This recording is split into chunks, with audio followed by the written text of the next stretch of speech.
अमीर भाई और गरीब भाई। एक गांव में मंगला नाम की एक औरत रहती थी। उसके दो लड़के थे। एक का नाम अमन और दूसरे का नाम अमर था। अमर सबसे बड़ा लड़का और अमन छोटा लड़का था। मंगला का पति बहुत साल पहले गुजर गए थे, इसलिए मंगला अकेले ही अपने दोनों बच्चे का लालन पालन और पढ़ाई लिखाई कराने की जिम्मेदारी निभा रही थी। अमर और अमन अब दोनों बड़े हो चुके थे। दोनों की पढ़ाई की चिंता अब मंगला को सताने लगी। एक दिन मंगला का भाई मंगला के यहाँ घूमने आया तो मंगला ने अपनी चिंता का कारण अपने भाई को बताया। मैं अपने दोनों लड़के को कॉलेज की पढ़ाई के लिए शहर भेजना चाहती हूँ, पर मेरे पास पैसे नहीं हैं। तब मंगला के भाई ने कहा कि मेरे पास भी पैसे नहीं हैं, लेकिन मैं तेरे एक लड़के को पढ़ा सकता हूँ।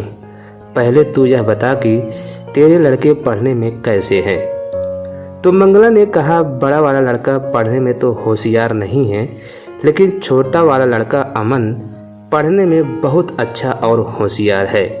यह सुनकर मंगला के भाई ने कहा कि तू दोनों को पढ़ाकर पैसे बर्बाद मत कर, अपने छोटे बेटे को शहर भेज दे। उसकी पढ़ाई का खर्चा मैं देख लूँगा, क्योंकि वह पढ़ने में होशियार है, इसलिए उसे ही आगे पढ़ाना चाहिए। और तेरा बड़ा लड़का अमर पढ़ने में होशियार नहीं है, तो उसे यहीं गांव में कोई नौकरी दिलवा दे। यहाँ नौकरी करके कुछ पैसे कमाएगा और तेरे साथ रहकर तेरी सेवा भी करेगा। मंगला को अपने भाई की यह सलाह बहुत ही पसंद आई। उसने भाई की मदद से अपने छोटे लड़के अमन को पढ़ाई लिखाई के लिए शहर भेज दिया और गांव के सरपंच से बात करके अमर को गांव के ही एक छोटे से ढाबे में रखवा दिया। गांव के ही ढाबे में अमर काम करने लगा और थोड़े थोड़े पैसे कमाकर माँ के घर चलाने में मदद करने लगा। इधर शहर में अमन की पढ़ाई भी पूरी हो गई और वह शहर के एक बहुत बड़े फूड चैन होटल में मैनेजर की नौकरी पा गया। यह खुशखबरी सुनाने के लिए वह गांव आ गया और अपनी माँ और भाई को मिठाई खिलाकर उसे अपने नौकरी लगने की बात बताई। उसने अपनी माँ को बताया कि उसकी शहर में एक बहुत बड़े फूड चैन होटल में नौकरी लग गई है। माँ ने पूछा, यह फूड चैन होटल क्या होता है बेटा? तब बड़े लड़के अमर ने बताया कि ऐसे होटल जिनकी शाखा अलग अलग शहरों में खुली होती है, ऐसे होटलों को फूड चैन होटल कहते हैं। यह सुनकर मंगला ने अपने छोटे बेटे को खूब आशीर्वाद दिया। अगले ही दिन अमन अपने बड़े भाई और माँ को लेकर शहर आ गया और तीनों मिलकर शहर में रहने लगे।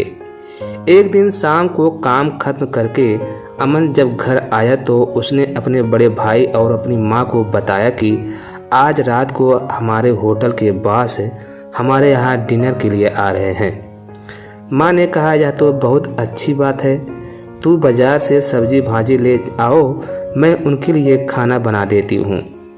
तो अमर ने माँ को मना कर दिया कि माँ तेरी तबीयत ठीक नहीं रहती है, इसलिए अमन के बॉस के स्वागत के लिए मैं खाना बना दूंगा। अमन अच्छी सैलरी वाली नौकरी करता था, इसलिए वह थोड़ा घमंड में रहता था और अपने बड़े भाई को कम आका करता था। उसे लगता था कि उसके भाई को कुछ नहीं बनता और वह हमेशा गरीब का गरीब ही रहेगा। अमन ने ताज्जुब से बोला कि तुम खाना कब सीख लिए और क्या तुमसे खाना बनता भी है? तब अमर ने कहा, हाँ, मैं गांव के एक छोटे से ढाबे में काम करता था, वहां रहकर मैंने खाना सीख लिया। तुम चिंता मत करो, तुम्हारा बॉस जब मेरे हाथ का खाना खाएगा तो उंगलियां चाटता रह जाएगा। तभी दरवाजे का डोर बेल बजा तो अमर ने कहा, देखो अमन, लगता है तुम्हारे बॉस आ गए हैं, मैं दरवाज़ा खोलता हूँ। अमन ने तुरंत अमर को रोका और कहा कि तुम्हारे पास कपड़े पहनने के सलीके नहीं हैं, तुम गरीब और अनपढ़ की तरह कपड़े पहनते हो, इसलिए तुम दरवाज़ा मत खोलना, वरना बॉस को लगेगा कि हम लोग कितने पिछड़े लोग हैं, और जब तक बॉस रहेंगे तो तुम बॉस के सामने मत आना, किचन में ही रहना। अमर को अमन की बातें सुनकर थोड़ा सा बुरा लगा, लेकिन फिर उसने सोचा कि उसका भाई पढ़ा लिखा है तो सही बोल रहा होगा। अमन बास को अंदर लेकर आया और अपनी माँ से परिचय करवाया। कुछ देर बातचीत होने के बाद बास को खाना परोसा गया। बास ने खाना खाया तो उसे खाना बहुत ही पसंद आया और उसने खाने की बहुत तारीफ की। उसके बाद उसने अमन से पूछा कि खाना किसने बनाया है। अमन कुछ बोल पाता उसके पहले ही मंगला ने बताया कि यह खाना मेरे बड़े बेटे अमर ने बनाया है। वह खाना बहुत ही स्वादिष्ट बनाता है। बास ने अमन की ओर देखा और बोला, तुमने अपने भाई से तो मुझे मिलवाया ही नहीं। मैं तुम्हारे भाई से मिलना चाहता हूँ। उसके बाद अमन ने भारी मन से अपने बड़े भाई अमर को बुलाया। अमर के आते ही बास ने अमर की खूब तारीफ की और उसे अपने होटल में मुख्य हलवाई के रूप में नौकरी देना चाहा और कहा कि अगले दिन होटल आकर तुम्हें एक स्वादिष्ट खाना बनाना होगा। हम उसे टेस्ट करेंगे और तुम्हारी नौकरी पक्की हो जाएगी। अगले दिन अमर होटल पहुंच गया और एक लाजवाब स्वादिष्ट खाना बनाकर होटल के मैनेजमेंट टीम के सामने परोसा। होटल की मैनेजमेंट टीम ने जब उस खाने की चखा तो उन्हें वह खाना बहुत ही स्वादिष्ट लगा। तभी बास ने अमर से कहा कि मुझे तुम्हारा स्वादिष्ट बनाया हुआ यह भोजन बहुत ही अच्छा लगा, लेकिन मुझे दुख है कि तुम्हारा भाई तुम्हें यह नौकरी करता हुआ नहीं देखना चाहता। मैं जब आज अपने घर से होटल में आ रहा था तभी मैंने अमन को एक चौराहे पे खड़े होकर अपने एक कर्मचारी से बात करते हुए देखा, तो मैं वहां चुपचाप खड़ा होकर उनकी बात सुनने लगा। तो मैंने सुना कि अमन मेरे उस कर्मचारी से कह रहा है कि जब तुम मेरे होटल पर आकर खाना बनाना तब वह कर्मचारी तुम्हारे खाने में अधिक नमक डाल देगा। उसकी वजह से तुम्हें यह नौकरी नहीं मिल पाएगी। यह सुनकर अमन ने अपने भाई अमन से उसका कारण पूछा तो अमन ने कहा कि मैं इतनी पढ़ाई लिखाई करके यहाँ तक पहुँचा था और तुम बिना पढ़े लिखे यहाँ नौकरी करने वाले थे और मेरे जितना ही वेतन पाने वाले थे।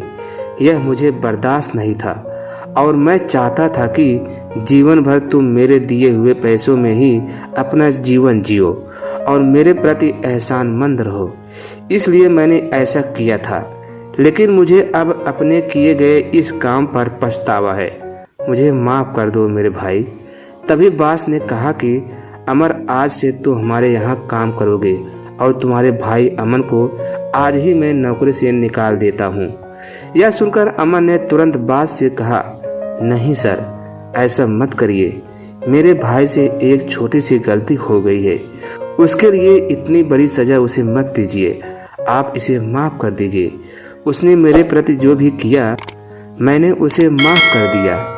अमन ने जब यह सुना तो वह रो पड़ा और अपने भाई के पैरों में गिर गया। उसके बाद दोनों भाई हंसी खुशी उस होटल में काम करने लगे और हंसी खुशी उनका जीवन बीतने लगा।